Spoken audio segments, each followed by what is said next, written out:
মঞ্চৰ উদ্যোগত নৱম বাৰ্ষিক শিল্পী দিৱস উদযাপন সমিতিৰ বিষয়ববীয়াসকল এই একক আধুনিক নৃত্য প্ৰতিযোগিতাৰ দক মহোদয় মঞ্চত বিশিষ্ট ব্যক্তিসকল মোৰ সন্মুখত বহি থকা মৰমৰ ছাত্ৰ ছাত্ৰীসকল সংবাদ জগতৰ বন্ধুসকল পৰম শ্ৰদ্ধাৰ আই মাতৃসকল আৰু আমাৰ এই ২ নং নিমুৱা লাটৰ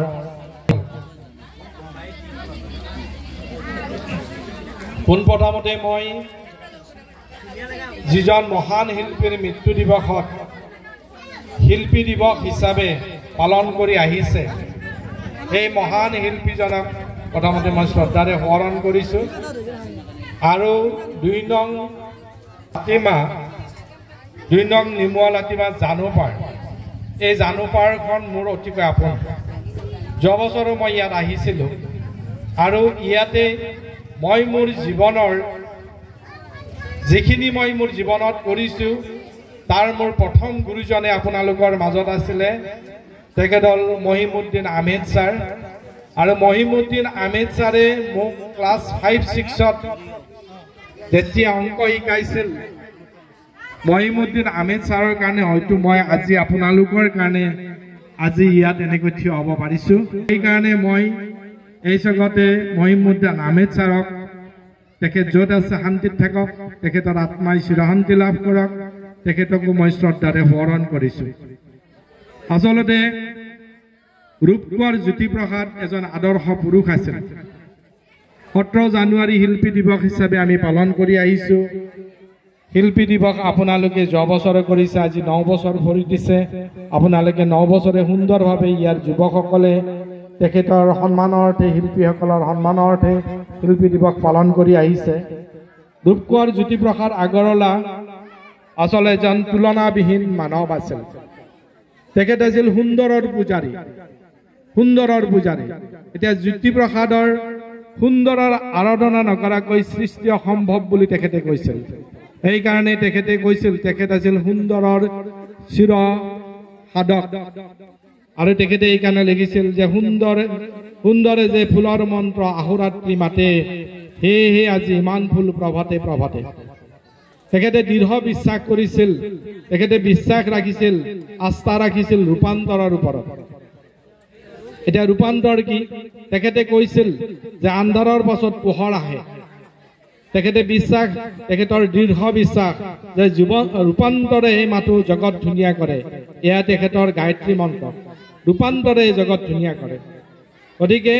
আমাক ৰূপান্তৰ লাগিবই আমাক পৰিৱৰ্তন লাগিবই শুদ্ধ সৎ চিন্তাধাৰাৰে আমি আমাৰ সমাজখনক আগুৱাই নিব লাগিব প্ৰতিটো ক্ষেত্ৰতে আমাক ৰূপান্তৰ লাগিব গতিকে আমি ৰূপান্তৰেৰে আগবাঢ়ি যাব লাগিব তেখেত আছিল জনসাধাৰণৰ এজন আদৰ্শৰ আৰু প্ৰেৰণাৰ প্ৰতীক তেখেতে একেদৰে গল্পকাৰ নাট্যকাৰ বোলছবি নিৰ্মাতা গীতিকাৰ সুৰকাৰ বহুমুখী প্ৰতিভাৰ অধিকাৰী জ্যোতিপ্ৰসাদে হাড়ে হিমজুৱে এজন শিল্পী আছিল আৰু তেখেতৰ শিল্পী মনে অসমীয়া আইৰ কোলাত শিল্পীৰ পৃথিৱী গঢ়িবলৈ তেখেতে বিচাৰিছিলে আৰু তেখেতে কৈছিলে যে আমাৰ জীৱনৰ সকলো স্তৰতে সংস্কৃতিৰ পোহৰ থাকিব লাগিব আৰু তেখেতে কৈছিলে যে জীৱনটো ধুনীয়া কৰা সকলো কথাই আচলতে সংস্কৃতি মানে কি আপোনালোকে যে সাংস্কৃতিক সন্ধিয়া পাতিছে আপোনালোকে যে একক নৃত্য পাতিছে তাৰ মানে আপোনালোকে কি বুজে মই কণ ল'ৰা ছোৱালীকেইটাক কৈছোঁ তোমালোকে একেবাৰে হাল্লা নকৰিবা অকণমান মনোযোগেৰে কথা শুনিবা আৰু যে আমি যে কৃষ্টি সংস্কৃতি মানে কি যে কৃষ্টি সংস্কৃতি লোকাচাৰ খাদ্য বা হ'ল এটা জাতিৰ গৌৰৱময় অতীত যেনেদৰে শিপা নাথাকিলে গছ এডাল নাথাকে ঠিক তেনেদৰে কৃষ্টি সংস্কৃতি লোকাচাৰ খাদ্য অবিহনে এটা জাতি জীয়াই থাকিব নোৱাৰে গতিকে জ্যোতিপ্ৰসাদে বা আমাৰ যিসকল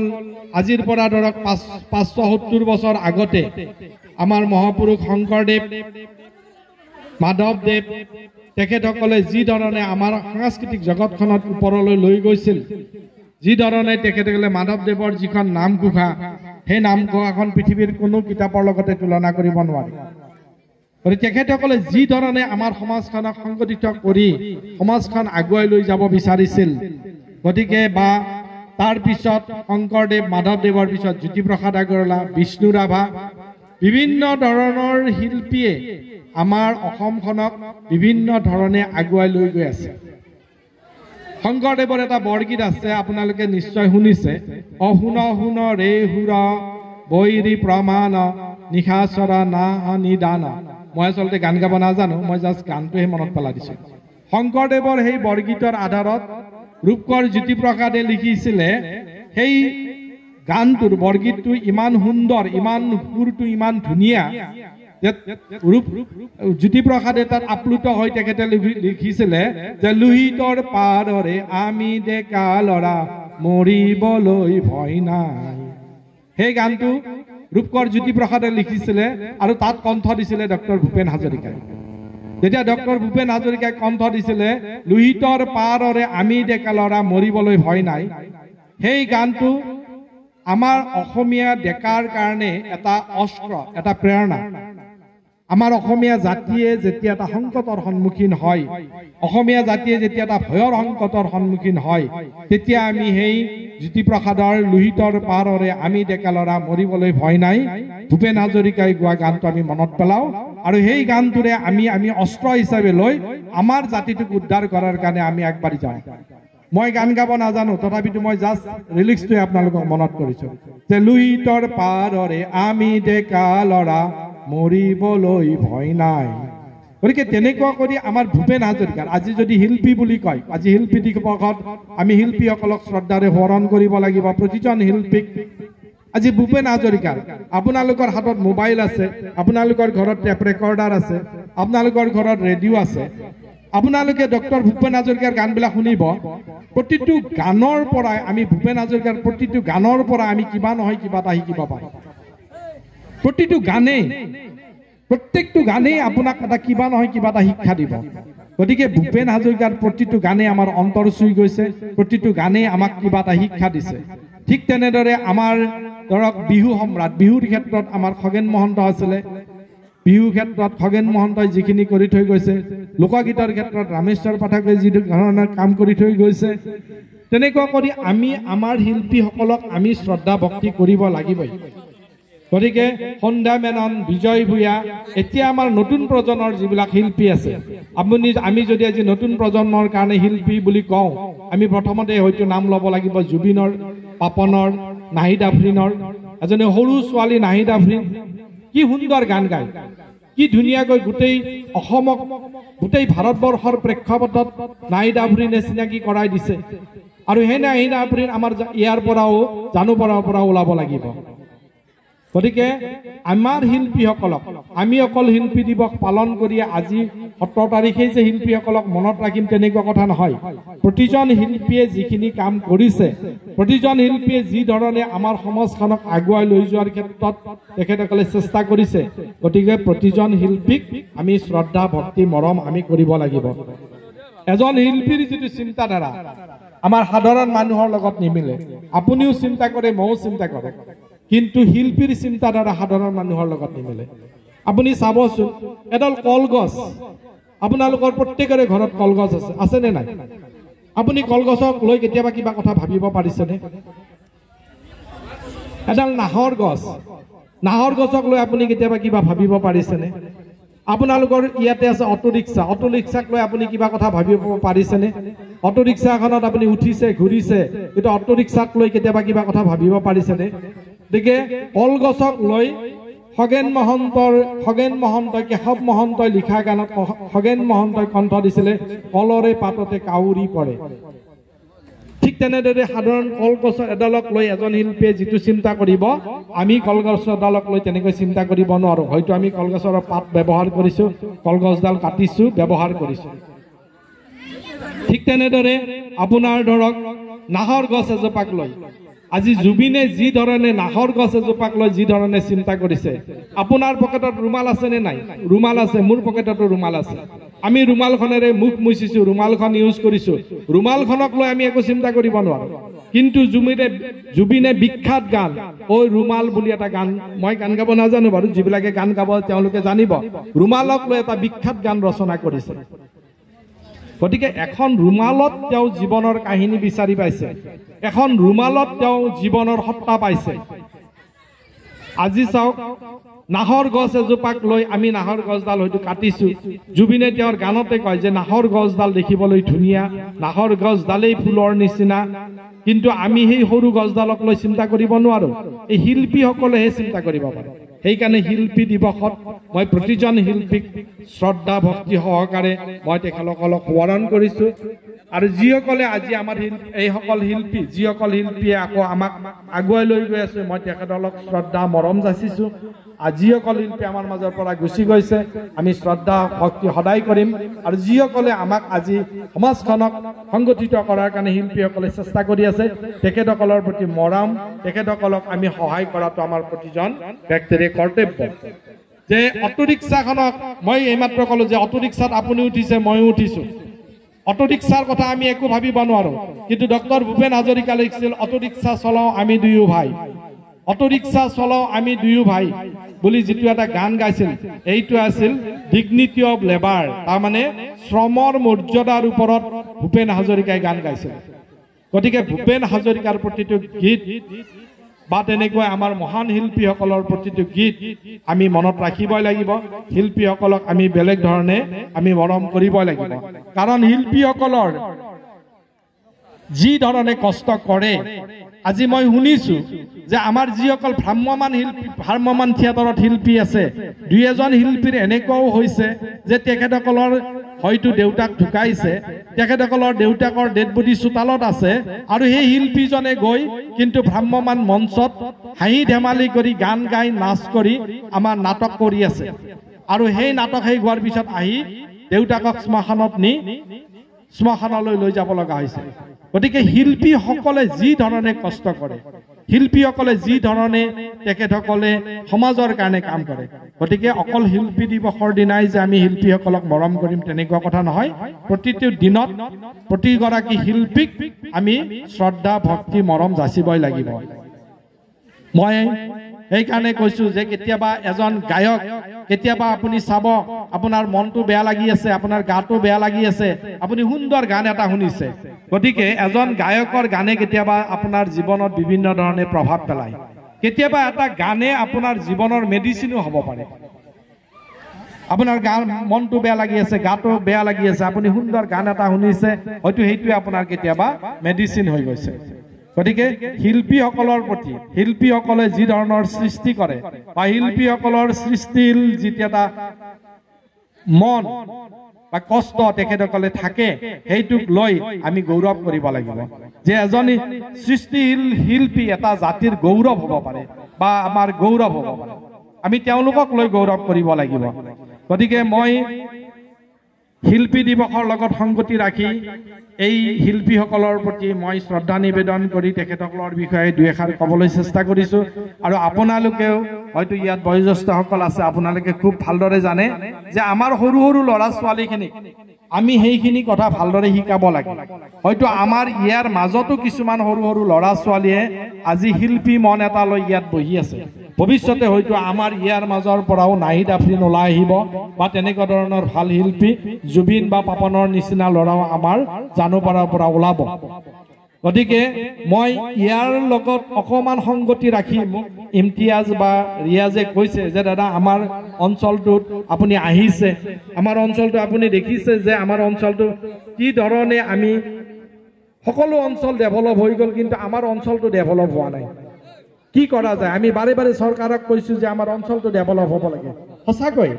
মই যেদিনা ইয়াৰ আগৰ বছৰ আহিছিলো অষ্টদশ 8 বছৰ শিল্পী দিৱসত, সেইদিনা মই দুবাৰ ইয়াত ৰাস্তাত নামি মই গাড়ীখন পাৰ কৰিছিলো। আজি মই ৰিয়াজক ফোন কৰি সুধিছো যে মই বাবা গাড়ীখন কোনপিনে লৈ যাম, ৰাস্তাটো ভাল হৈছে নে? বুজি নাই দাদা ৰাস্তা ভাল হোৱা নাই। বোলে কোনপিনে লৈ যাম? বোলে মাথাউৰিলৈ লৈ আহ। মই মাথাউৰিৰে যেতিয়া গাড়ীখন লৈ আহিছো, এই দলংখন পাৰ হ'বলৈ মোৰ বুকখন কঁপি গৈছে। আজিৰ দিনতো আজি এই জানুপাৰখনত হয়তো চৰকাৰে কিয় কি কাৰণত তেখেতসকলে আপোনালোকক চকু পৰা নাই মই নাজানো মই ৰাজনীতিৰ কথা ক'ব নাযাওঁ আজি শিল্পী দিৱসৰ কথা মই ভাবো যে আমাৰ জানুপাৰখনৰ ডেভেলপ হ'ব লাগে যদি ইয়াত এখন গাড়ী আহিব নোৱাৰে যদি ইয়াত এখন এম্বুলেন্স আহিব নোৱাৰে আজি ভাবকচোন যদি ৰাতি 10টা বজাত কাৰোবাৰ গা বেয়া হয় গতিকে আমি আমাৰ অঞ্চলটোক যদি ডেভেলপ কৰিব লাগে আমি কি কৰিব লাগিব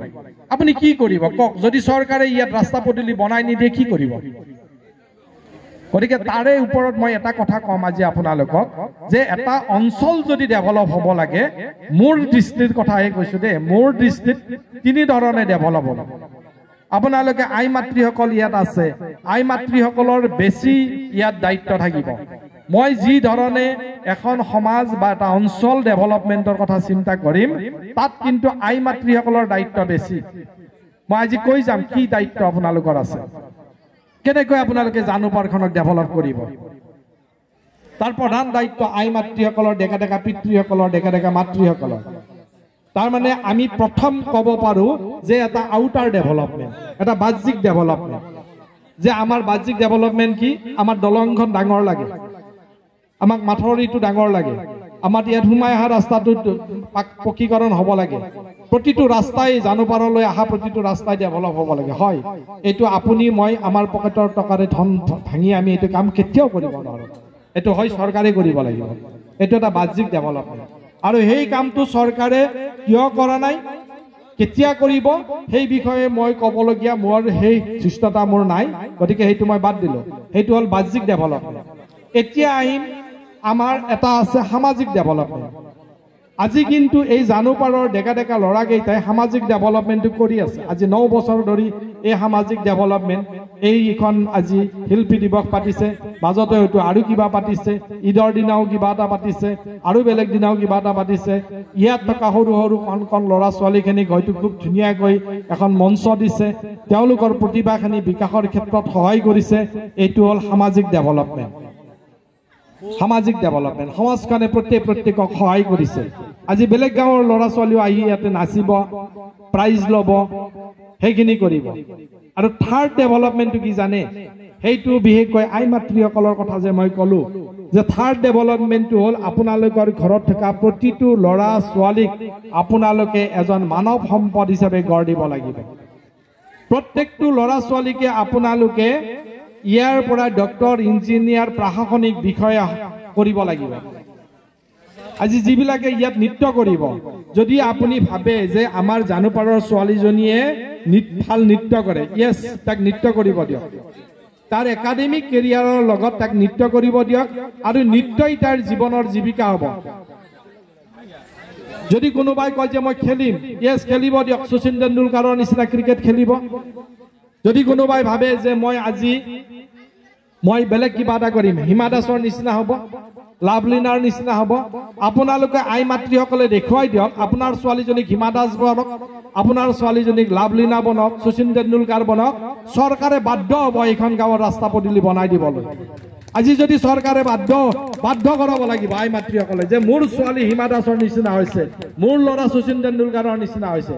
গতিকে যোন চৰকাৰে নহওক আমি কোনো চৰকাৰৰ নাম নলওঁ তেখেতসকলে বাধ্য হৈ আপোনালোকৰ ওচৰত আহি ক'ব যে আমি আপোনালোকৰ ৰাস্তা পদূলি বনাই দিম আপোনালোকৰ দলং বনাই দিম গতিকে আপোনালোকে হয়তো আজি 30 বছৰে 35 বছৰে চৰকাৰক কাকুতি মিনতি কৰিও আপোনালোকে এই দলংখন বা ৰাস্তাটো বনাব পৰা নাই কাৰণ মই এইকাৰণে কৈছো যে জানুপাৰ মোৰ আপোন ঠাই আৰু মোৰ জীৱনৰ আদি গুৰু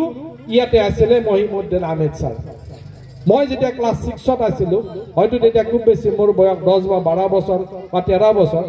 মহিমুদ্দিন আহমেদ ছাৰৰ ওচৰত মই টিউচন কৰিছিলো মহিমুদ্দিন আহমেদ ছাৰে মোক খগৰাবাৰ হাইস্কুলত পঢ়াইছিল গতিকে ছাৰে যিখিনি মোক জ্ঞান দি থৈ গ'ল আজি ছাৰৰ সেই জ্ঞানৰ ভিত্তিত কাৰণ পিছত মই মেথছকে মই জীৱনৰ সাবজেক্ট হিচাপে লৈ পঢ়া শুনা যি কৰিলো মেথছৰ ওপৰত কৰিলো আৰু এই মহিমুদ্দিন আহমেদ ছাৰে মোক মেথছ শিকাইছে গতিকে ছাৰে যেতিয়া আজিৰ পৰা 30-35 বছৰ আগত মোক মেথছ শিকাই আজি ইয়াত কথা ক'ব পৰা কৰি মোক থিয় কৰাই দিছে গতিকে আপোনালোকে আপোনালোকৰ ল'ৰা ছোৱালীখিনিক সেই ধৰণে আগুৱাই নি চৰকাৰৰ দৃষ্টি আকৰ্ষণ কৰক চৰকাৰ বাধ্য কৰক, আপোনালোকে মাতিব নালাগে, চৰকাৰে নিজে আহি ইয়াত ৰাস্তা পদূলি বনাই দিয়ক। গতিকে মই ঠিক তেনেধৰণে তিনি ধৰণেহে মই কৈছোঁ। এটা হ'ল আউটাৰ ডেভেলপমেণ্ট, মানে বাহ্যিক ডেভেলপমেণ্ট চৰকাৰে কৰিব, নকৰিলে আমি থাৰ্ড যিটো আমাৰ তৃতীয় যিটো কৈছোঁ যে আভ্যন্তৰীণ, যে প্ৰতি ঘৰ ল'ৰা ছোৱালীৰ আমি ডক্টৰ, ইঞ্জিনিয়াৰ, প্ৰশাসনিক বিষয়া, নহ'লে আমি লাভলীনা, শচীন তেণ্ডুলকাৰ, জুবিন পাপনৰ নিচিনা কিবা নহয় কিবা এটা আমি বনাম। যাৰ যি প্ৰতিভা আছে সেই প্ৰতিভাৰে আমি ইহঁতক ইয়াত জানুপাৰাৰ পৰা উলিয়াই দিম, আৰু অসমৰ মানুহে, ভাৰতবৰ্ষৰ মানুহে জানুপাৰক চিনি পাব লাগিব। তেনেকুৱা ধৰণৰ চিন্তা চৰ্চা আপোনালোকে কৰক। এদিন জানুপাৰ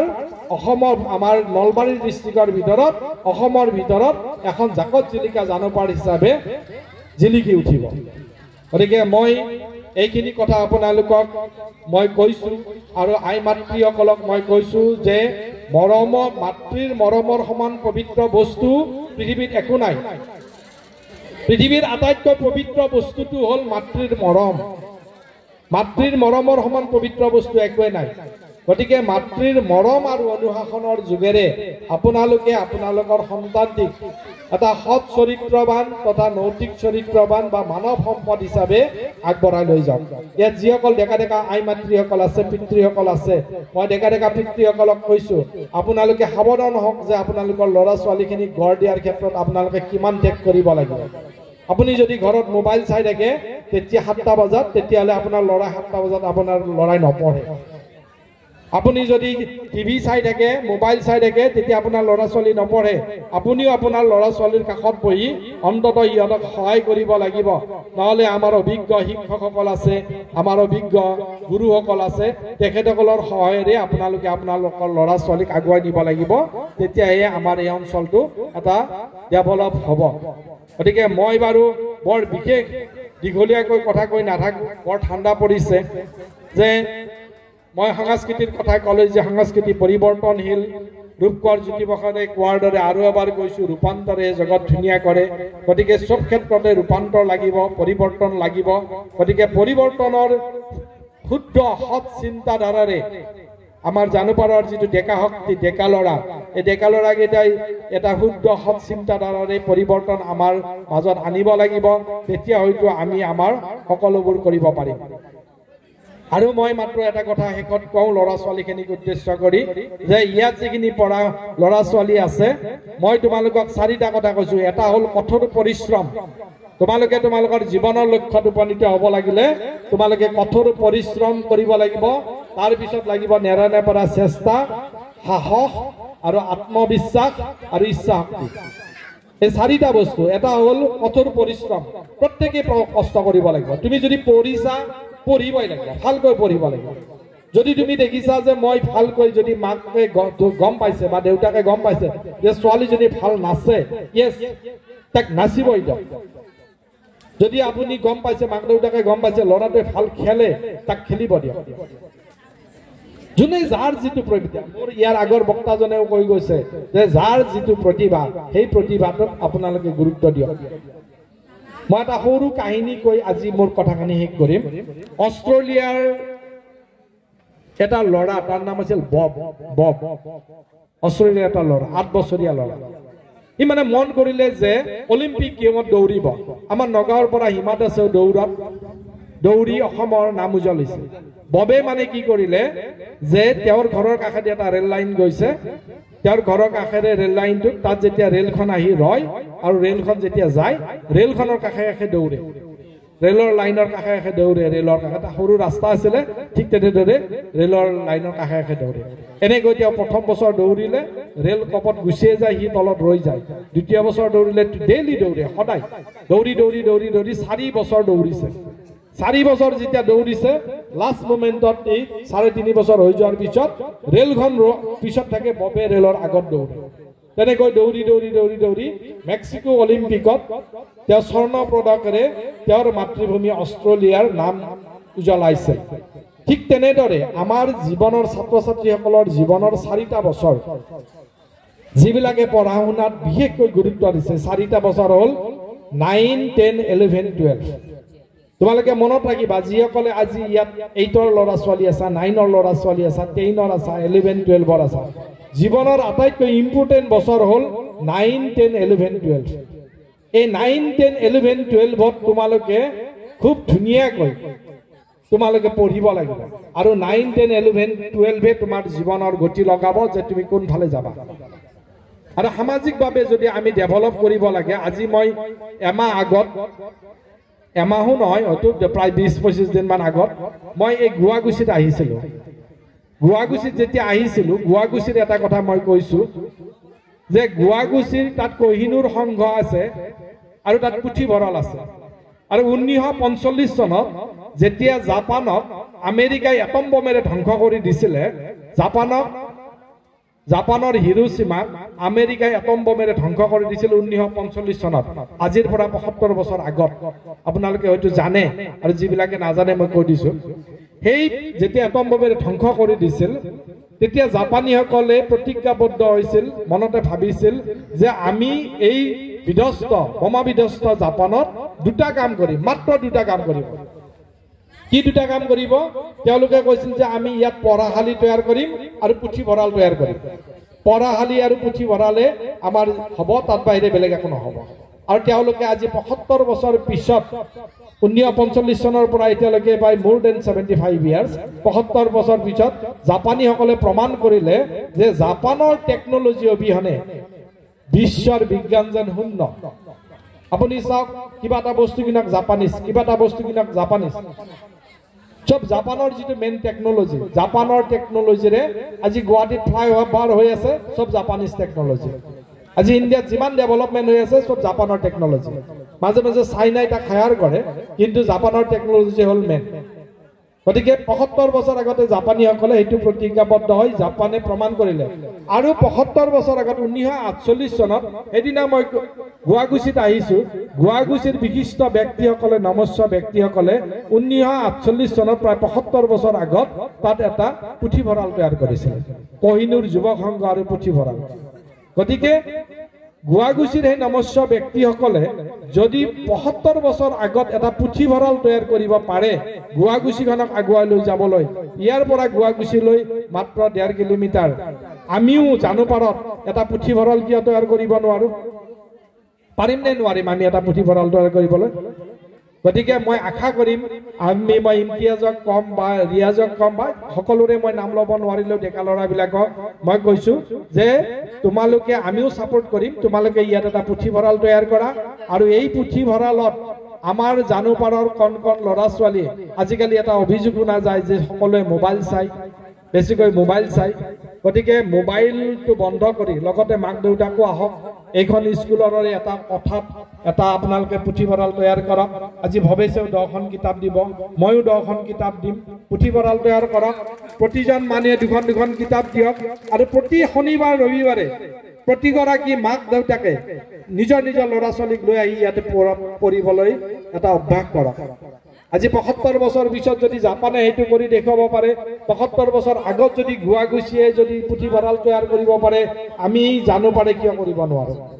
আমি যিটো আমাৰ ডেভেলপমেণ্টৰ চিন্তাধাৰা, সেই চিন্তাধাৰাটো আমি বেলেগ ধৰণে কৰিব লাগিব। অকল আমি চৰকাৰক আন্দোলন কৰি দলংখন বনাবলৈ আমি চেষ্টা কৰাম, ৰাস্তাটো আমি ডেভেলপ কৰিবলৈ হ'ব। কোনোবা চৰকাৰৰ চকুত পৰিলে হয়তো ৰাতাৰাতিৰ ভিতৰতে আপোনালোকক ৰাস্তা বনাই দিব, দলং বনাই দিব।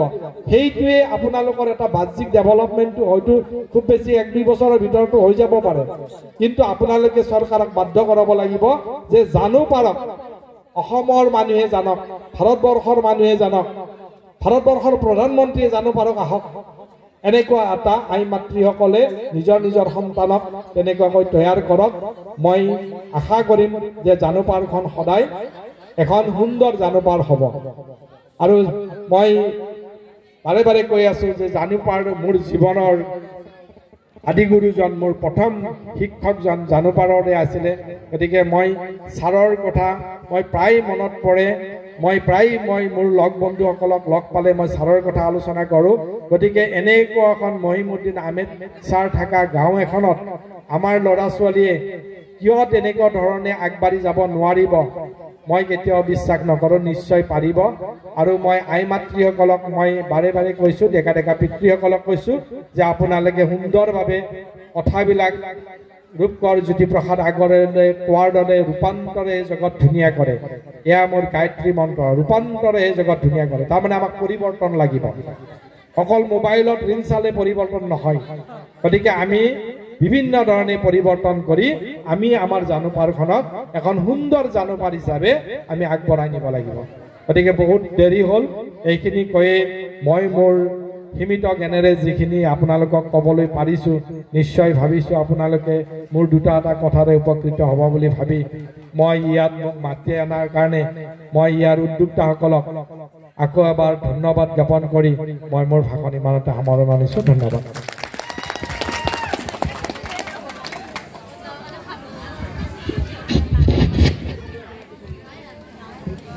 আমি গিৰীশ মল্লদেৱক